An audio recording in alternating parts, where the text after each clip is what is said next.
ना कि कैसे चलाई जाती है ये सरकार देख लेना, इस बार साइकिल की रफ्तार देख लेना। और अखिलेश जी का ये संदेश है कि घर घर में खुशहाली होगी, राज सपा का आएगा। घर घर में खुशहाली होगी, राज सपा का आएगा। और अमेठी से ये संदेश जा रहा है कि कहती है अमेठी की जनता, ढोंगी बाबा जाएगा। अरे कुर्सी होगी वही लेकिन पैगाम बदलने वाला है। अब बटन दबेगी साइकिल की, सुल्तान बदलने वाला है। और बाराती अब के कौन कौन से इस समाजवादी पार्टी के चुनाव में जो बाराती बने हैं कि पिछड़ा दलित सब बनी है बाराती। अब फिर समझ बदियन के केहू नया की, पिछड़ा दलित सब बनी है बाराती। अब फिर समझ बदियन के केहू नया की। सपा के झंडा लहरत बाटे गांव गली में भाई। अब फिर से बटन दबावल जाई, साइकिल फिर से आई हो। बन के भजपैयन के काल आई हैं, अब 22 में मुलायम के लाल आई हैं हो।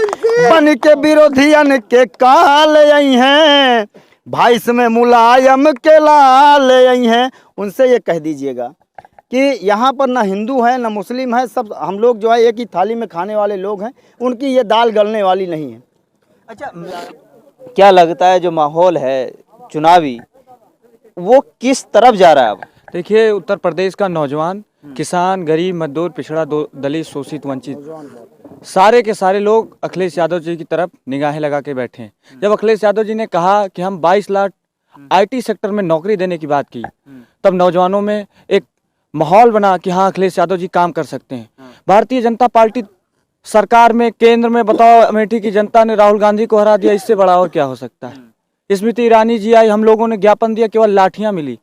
सोचो, चुनाव लड़ने के लिए इनके पास संसाधन हो जाते हैं, लेकिन रैलियां निकालने के लिए इनके पास धन नहीं होते और वैकेंसी नहीं होती है। सोचिए, 3 साल हो गई, आर्मी की भर्ती नहीं आई और भारतीय जनता पार्टी का झूठ का फूल एकदम बुझ गया है। समाजवादी पार्टी की सरकार आने वाली है। उन्होंने काम के लिए बात कही है, KG से लेकर PG तक की शिक्षा मुक्त की बात कही है, छात्र एवं छात्राओं को लैपटॉप देने की बात कही है। भारतीय जनता पार्टी मुख्यमंत्री जी लैपटॉप देते देते टैबलेट देने लगे। बताओ कौन सा टैबलेट देते रहे।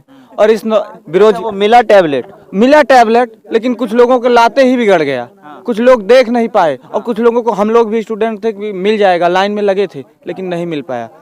अब किस तरीके से देख रहे हैं कि आने वाले चुनाव को आपकी एक तरफ चुनाव का जो माहौल बताया जा रहा है अमेठी में, वो किधर जा रहा है? अमेठी की जनता प्रजा को चुनेगी और अब देश संविधान से चलेगा। जहां अखिलेश यादव जी कहते हैं कि एक और संविधान को बचाने की जरूरत है, उसी को अमेठी की जनता बचाएगी यहाँ से। और समाजवादी पार्टी की प्रत्याशी को यहाँ से पूर्ण बहुमत के साथ यहाँ के नौजवान, गरीब, किसान, सारे के सारे लोग जिताएंगे और पूर्ण बहुमत के साथ सरकार बनेगी समाजवादी पार्टी की। आप कह रहे हैं संविधान को बचाने की लड़ाई है। संविधान क्या देश में लागू नहीं है? नहीं, संविधान तो लागू है। संविधान उसी दिन खतरे में हो गया था जिस दिन एक गृह मंत्री का बेटा गाड़ी चला देता था और उसका अरेस्ट नहीं हुआ।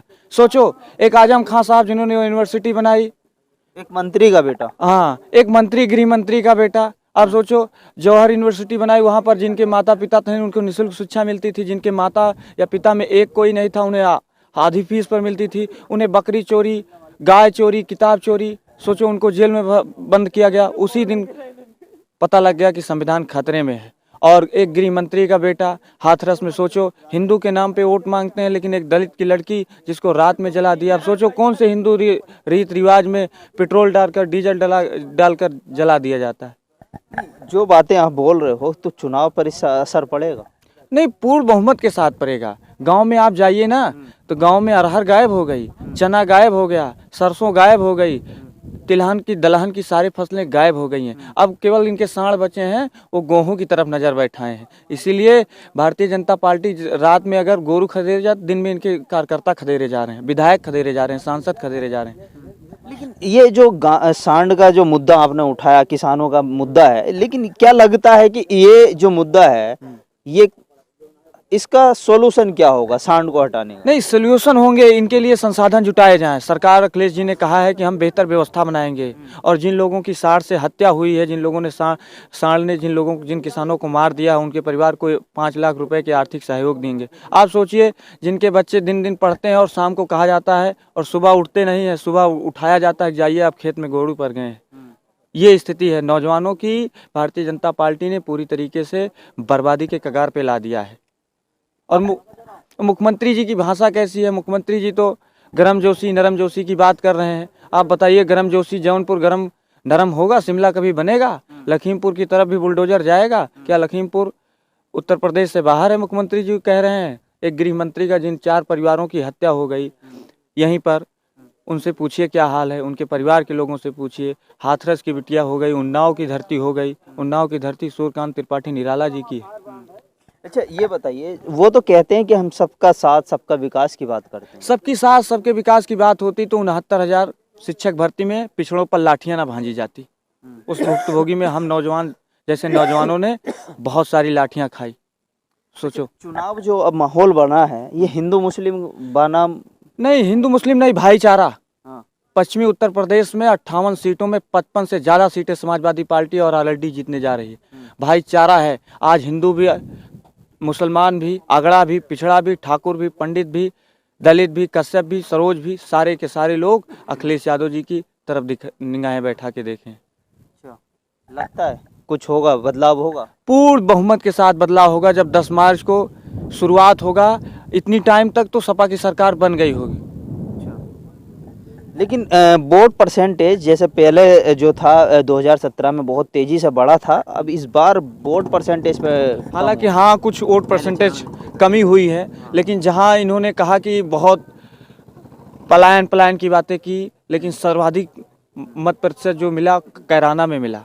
और कैराना में एक ईवीएम की भी बातें आई, लेकिन भारतीय जनता पार्टी बताए क्या कर रहे हैं इनके प्रशासन के लोग? ईवीएम की रखवाली नहीं कर पा रहे हैं। ये क्या देश की कौन सी रखवाली कर पाएंगे? क्या लगता है वो देश को राष्ट्रवाद की तरफ लेकर जा रहे हैं? कोई राष्ट्रवाद नहीं, झूठ का राष्ट्रवाद है। अच्छा। दलितों, पिछड़ों, शोषितों, वंचितों को शिक्षा से वंचित करना चाहते हैं। सोचो, चुनाव लड़ने के लिए इनके पास संसाधन हो जाते हैं, स्कूल खोलने के लिए कोरोना हो जाता है, भर्तियां देने के लिए कोरोना हो जाता है, और इनके सारे कार्यक्रम होंगे, फंक्शन होंगे, मंत्री विधायक की बेटियों की शादी होगी, उसमें कोरोना नहीं होगा। लेकिन अगर स्कूल खोल दीजिए, कोचिंग खोल दीजिए, वहाँ बड़े बड़े इनके अधिकारी लोग पहुँच जाएंगे और उन पर बड़े बड़े चालान काट